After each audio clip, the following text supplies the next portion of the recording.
Praise the lord. ప్రభువైన యేసుక్రీస్తు నామములో అందరికీ నా హృదయపూర్వక వందనాలు. ఈ ఉదయకాల సమయం దేవుని యొక్క వాగ్దానాన్ని ధ్యానించుకుందాము. యెషయా 45వ అధ్యాయము 7వ వచనము చదువుకుందాం. నేను వెలుగును సృజించువాడను, అంధకారమును కలుగజేయువాడను, సమాధానకర్తను, కీడును కలగజేయువాడను నేనే, యెహోవా అను నేనే, వీటన్నిటినీ కలగజేయువాడను. ఆమేన్. దేవునికి స్తోత్రం. హల్లెలూయా.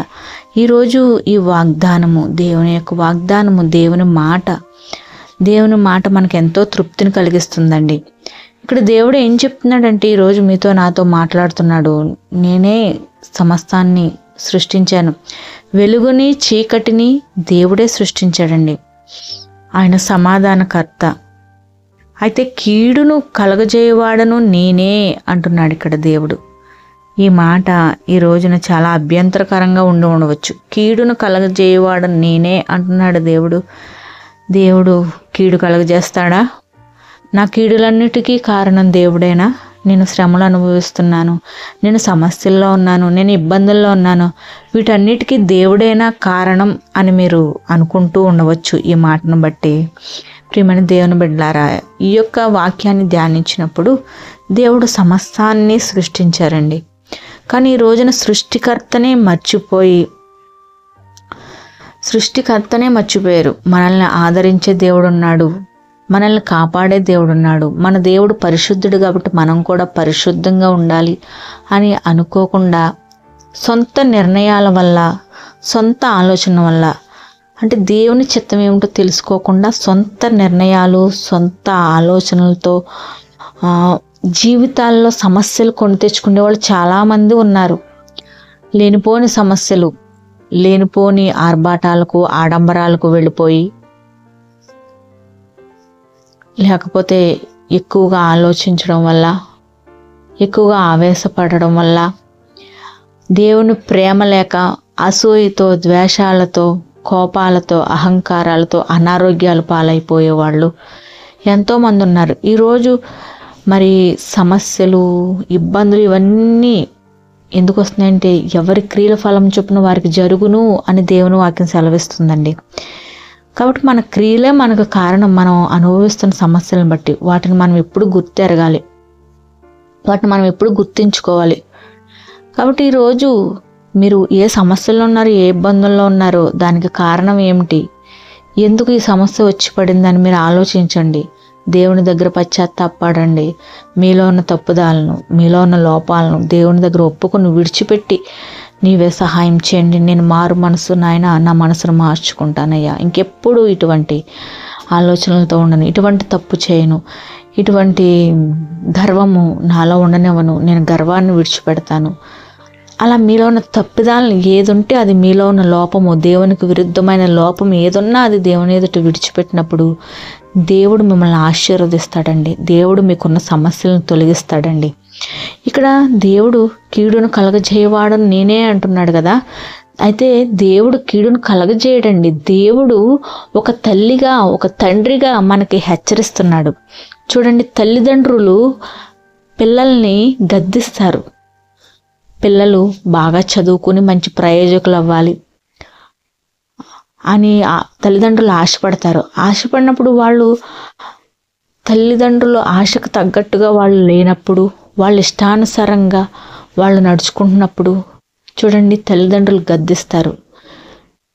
నా మాట వినకపోతే మిమ్మల్ని కొడతానంటారు, లేకపోతే ఇంకా వేరేగా గద్దిస్తూ ఉంటారు, తిడతారు కదండి. తల్లిదండ్రులు ప్రేమ లేక తిడతారా? తల్లిదండ్రులు ప్రేమ లేక గద్దిస్తారా?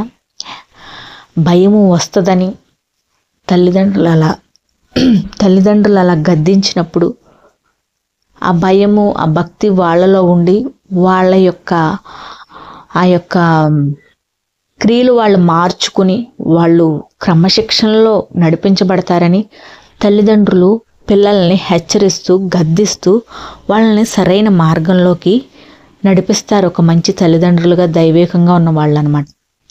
అలాగే ఈరోజు కూడా దేవుడు మిమ్మల్ని, నన్ను, అందరినీ కూడా ఒక క్రమశిక్షణలో నడిపించాలి, ఒక క్రమశిక్షణ కలిగి ఉండాలి.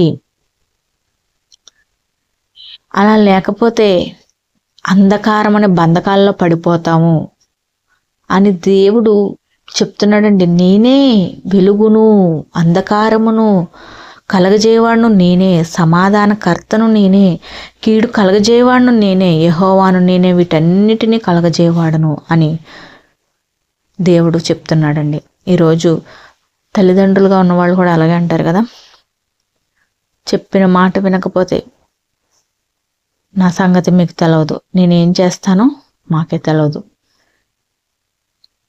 ఇలా అంటూ ఉంటారు కదండి. నేను అన్నీ సంపాదించి పెట్టాను, మీకోసమే చేశాను ఇవన్నీ, మీకే ఇవన్నీ, మీరు నా మాట వినకపోతే నేను ఇవేమీ మీకు ఇవ్వను అన్న తల్లిదండ్రులు కూడా ఉంటారనమాట. ఇక్కడ దేవుడు కూడా గుర్తు చేస్తూ ఉన్నారు. అంటే ఇక్కడ అర్థమయ్యేలా చెప్తున్నాను కానీ తల్లిదండ్రుల కన్నా దేవుడు ఎంత గొప్ప దేవుడో, ఎంత ప్రేమ కలిగిన దేవుడో అండి. దేవుడు క్షమించే దేవుడు, దేవుడు ఆదరించే దేవుడు. కాబట్టి ప్రియమైన దేవుని బిడ్డలారా, సమస్తాన్ని సృష్టించిన దేవుడికి అసాధ్యమైనది ఏదీ లేదు. అందుకనే దేవుని మాట వింటే మన జీవితాలు బాగుంటాయి, దేవుని మార్గంలో నడుచుకుంటే. కాబట్టి ఈ రోజున మీరు ఏం చేయాలనుకున్నా ప్రార్థన చేసుకోండి, దేవుని చిత్తం ఏంటో తెలుసుకోండి. దేవుని చిత్తం ఏంటో తెలుసుకుని అప్పుడు మీ యొక్క కార్యాలను, మీ పనులను మీరు మొదలు పెట్టుకోండి. దేవుడు మిమ్మల్ని నడవలసిన మార్గంలో నడిపిస్తూ మీకు సహాయంగా ఉంటూ దేవుడు మీ యొక్క కార్యాలన్నిటినీ కూడా సఫలం చేస్తారు. అవును, చేస్తారు. మీకు తోడుగా ఉంటారు. కాబట్టి మీ నిర్ణయాలు, మీ ఆలోచనలు దేవుని ఎదుట పెట్టండి. మీలో ఏ లోపాలన్నా దేవుడు సరిచేస్తాడు.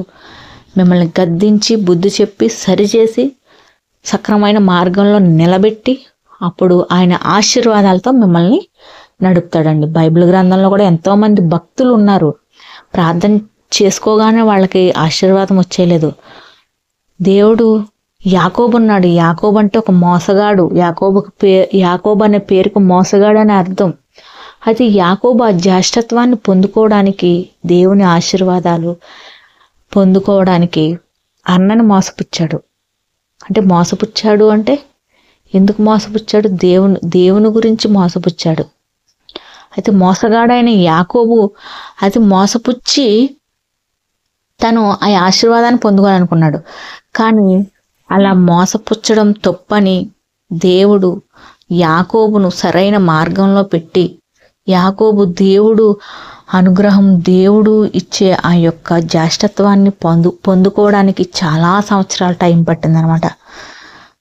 చాలా సంవత్సరాలు టైం పట్టింది. కాబట్టి అవన్నీ దేవుడు తెలియజేసి అప్పుడు యాకోబుకి దేవుడు ఇస్తానన్న ఆశీర్వాదాన్ని ఇచ్చి యాకోబుని ఇశ్రాయేలుగా దేవుడు మార్చాడనమాట. కాబట్టి యాకోబు వంశంలోంచి యేసయ్య వచ్చారు.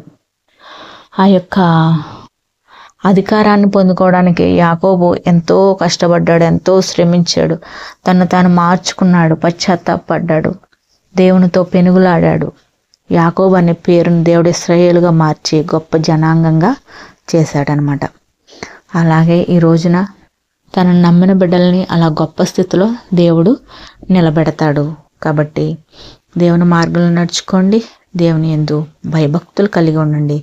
దేవుడు ఎప్పుడూ మీకు తోడుగా ఉంటాడు. ఈ వాగ్దానం విన్న ప్రతి ఒక్క బిడ్డని దేవుడు బలపరిచి, దీవించి, ఆశీర్వదించి తన కృపతో నడిపించునుగాక. ఆమేన్. God bless you.